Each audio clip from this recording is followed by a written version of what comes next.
জিন্দেগির প্রতি সময় প্রতি মুহূর্ত থেকে আখিরাতের পুঁজি সংগ্রহ করা।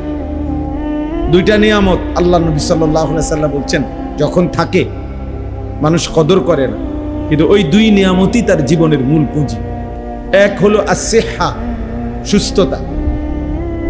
দুই হলো ওয়াল ফারাগ, অবসর, সময়।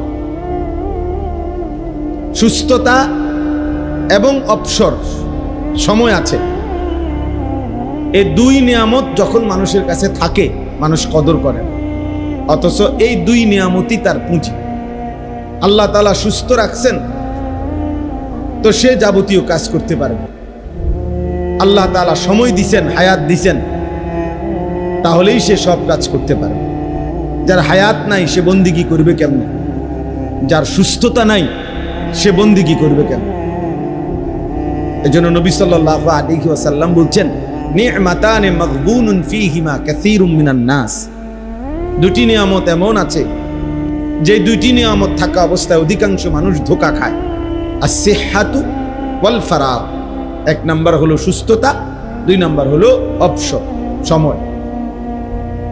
এই কিশোর নওজোয়ান ছেলেদের দুইটাই সমানতালে আছে, সুস্থতাও আছে, সময়ও আছে।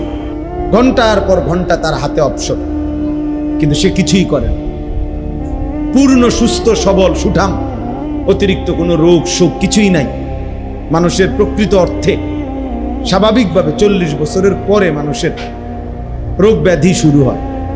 40 বছর পর্যন্ত মানুষ যৌবন থাকে, সুস্থ সবল থাকে।